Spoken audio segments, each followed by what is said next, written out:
Hello दोस्तों, मेरे channel stitching with टिम्पल में आप सभी का स्वागत है। जैसा कि मैंने पिछले वीडियो में आपको बने हुए ब्लाउज़ का नाप लेना बताया था, आज मैं आपको उसी बने हुए ब्लाउज़ के नाप का पेपर कटिंग बताऊंगी कि इसकी पेपर कटिंग हम कैसे करेंगे।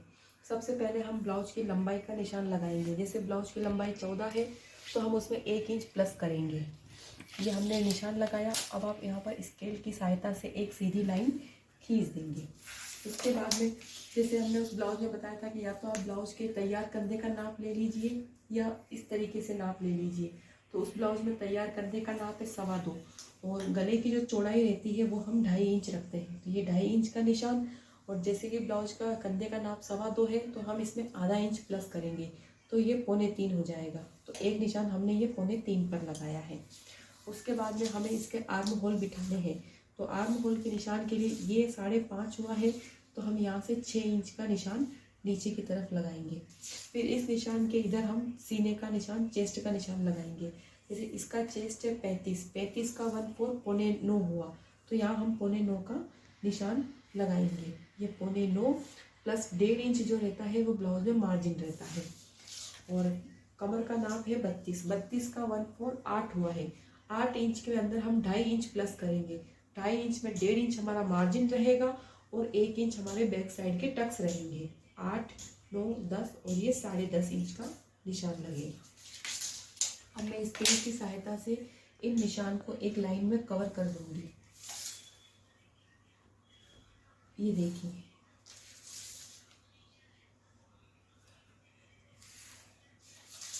अब देखिए उस ब्लाउज का आर्म होल के नाप 16 थे। अब हमें भी इसमें आर्म होल की गोलाई बिठानी है। हमारे आर्म होल जो है वो 16 होने चाहिए या 16.5 भी होंगे तब भी चलेंगे, लेकिन इससे ज़्यादा नहीं होंगे। अगर आर्म होल ज़्यादा होते हैं तो ब्लाउज के कंधे उतरने के चांस रहते हैं, इसलिए हमें इसकी गलती नहीं करना है। अब देखिए 7, 7.25 और ये आ रहा है हमारा 15.5। ये 16 नहीं आ रहा है, इसलिए हम इसमें आधा इंच और नीचे की तरफ से निशान लगाएंगे जिससे कि हमारे जो आर्म होल है वो 16 इंच पर बैठ जाए। अब हम इसको यहाँ से नापेंगे। ये देखिए 7.5 और ये 16, तो ये हमारे आर्म होल 16 इंच हो गए हैं। अब हम इसकी कटिंग करेंगे। देखिए दोस्तों, हमारे बैक पार्ट की कटिंग हो चुकी है। इसमें हमारे बैक नेक की गले की चौड़ाई 2.5 इंच है और जो हमारे कंधे थे वो 2.25 थे तो मैंने इसमें आधा इंच प्लस किया तो 3.25 का हमने निशान लगाया। हमारे आर्म होल 16 थे। चेस्ट इसका 35 था, 35 का 1/4 9.25 हुआ प्लस 1.5 इंच हमने मार्जिन का प्लस किया तो ये 10.25 हो गया विथ मार्जिन। उसी तरीके से इसकी वेस्ट 32 है, 32 का 1/4 8 हुआ, 8 प्लस 2.5 इंच इक्वल 10.5। जो ये 10.5 है वो विथ टक्स है और विथ मार्जिन है। बोल। अब मैं आपको पीछे के भाग में जो हम टक्स लेते हैं उसके निशान लगाना बताऊंगी। गले के सेंटर से हम 4 इंच का गले के सेंटर से हम 3.5 इंच का निशान लगाएंगे और यहाँ से हम 1 इंच का निशान लगाएंगे। फिर इस 1 इंच के बीच में हम सेंटर का निशान लगाएंगे और यहाँ से हम 4 इंच का निशान लगाएंगे। ये देखिए,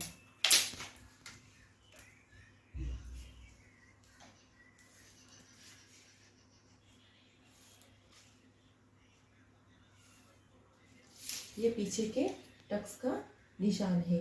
यहाँ से 3.5 इंच और यहाँ से 4 इंच। ठीक है।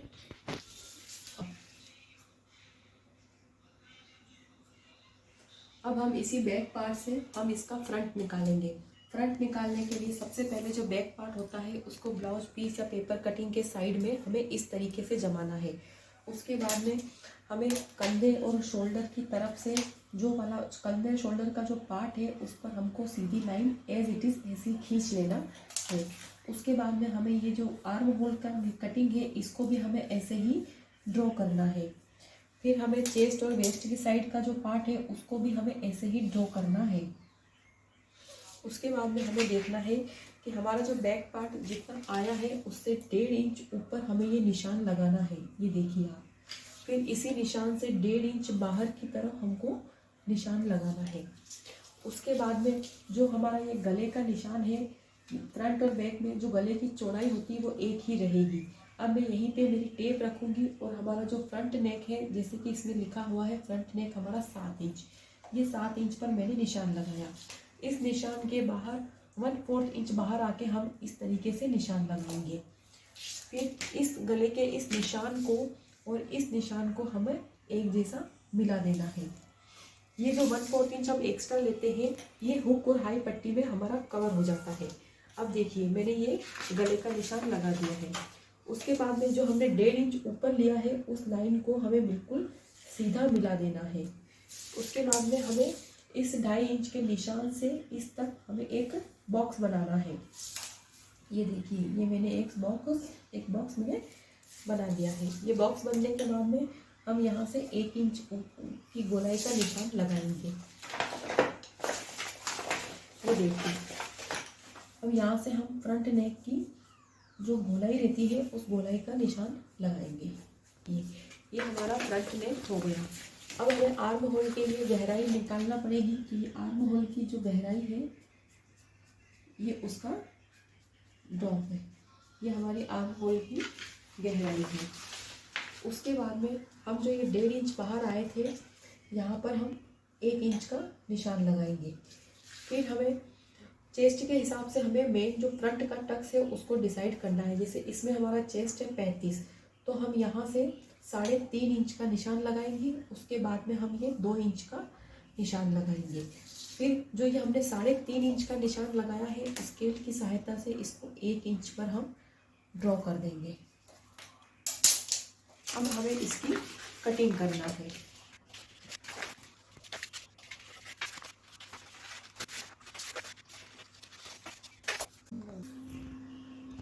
देखिए, इसका ये फ्रंट पार्ट कट के अलग हो चुका है। अब हम इसमें टक्स के निशान लगाएंगे, क्योंकि ये हमारा 4 टक्स का ब्लाउज है।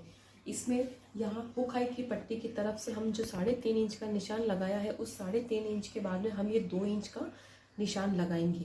2 इंच का निशान लगाने के बाद में जो हमारे डॉट्स पॉइंट आए हैं, हम उसके हिसाब से इसका निशान लगाएंगे। जैसे कि हमारे डॉट्स पॉइंट 10 इंच है, तो हमें आधा इंच बढ़ा के 10.5 पर हमें ये निशान लगाना है। फिर ये 10.5 के निशान को इस 2 इंच के अंदर हमने इस तरीके से मिला दिया। उसके बाद में जो हमारा साइड का टक्स रहता है, बिल्कुल इस टक्स की सीध में, इस टक्स की लेवल के अंदर हमें ये आधे इंच का ये टक्स लेना है। फिर जो कमर का टक्स रहता है, या इस और इस टक्स के बीच में कम से कम 1.5 इंच की दूरी होती है, और जो हमारा साइड का कमर का टक्स होता है वो 1 इंच का भरना पड़ता है। फिर यहाँ से वापस 1.5 इंच की दूरी होती है, और हमें जो ये आर्म होल वाला जो टक्स होता है, ये 1/4 इंच का हमें ये टक्स भरना है। मतलब चारों ही टक्स के अंदर कम से कम 1.5 इंच का गैप होता है। बिना इस गैप के हमें ये टक्स नहीं भरना है। और ये टक्स हमें इस तरीके से भरना चाहिए कि इन टक्स को जब हम आपस में मिलाते हैं तो एक कटोरी का, एक बॉल का अच्छा सा शेप होना चाहिए। तभी हमारे जो 4 टक्स की जो कटोरी है वो उठकर बाहर आएगी और अच्छा सा हमारे चेस्ट का शेप देगी। अब मैं आपको इसका बेल्ट काटना बताऊंगी। इसका बेल्ट निकालने के लिए हमें इंच टेप से सबसे पहले हमें इसकी चौड़ाई नापना है। जैसे इसकी चौड़ाई आई 12 इंच, 12 में से हम 2 इंच हमें ये टक्स के माइनस करना है, तो बचे 10 इंच। तो जो हमारा बेल्ट है वो 10 इंच चौड़ाई का बनेगा। इधर हुक हाई की पट्टी की तरफ से हमें 4 इंच लेना है, और वेस्ट की तरफ से हमें 3 इंच लेना है। देखिए, ये इसमें ये मैंने 4 इंच का निशान लगाया, और ये मैंने इस तरफ 3 इंच का निशान लगाया, और अब हमें इसकी चौड़ाई का निशान लगाना। तो हमको बेल्ट चाहिए 10 इंच का। ये 10 इंच का हमारा बेल्ट तैयार है।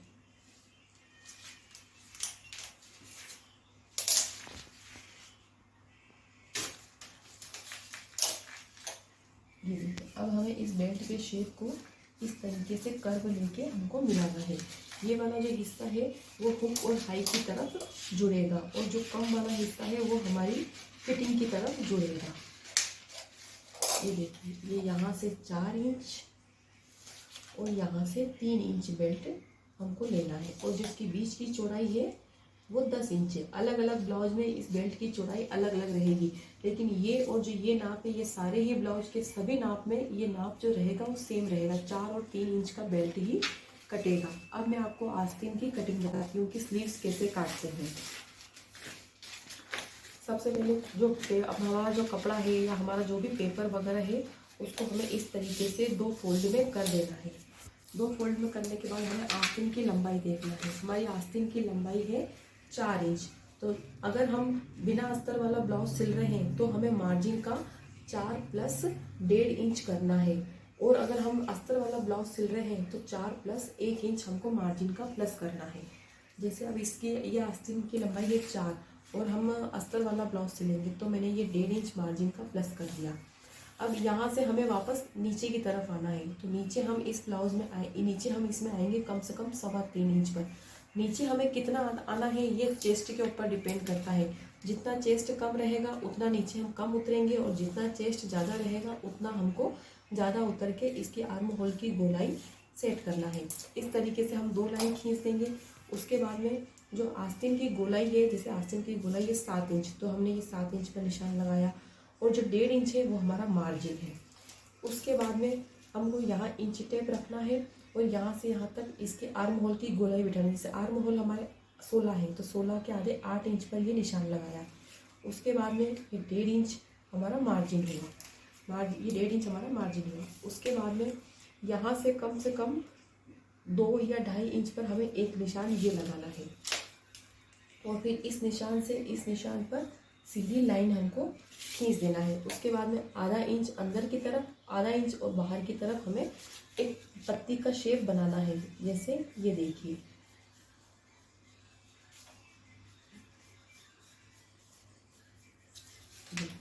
अब हमें इस निशान को इससे मिला देना है।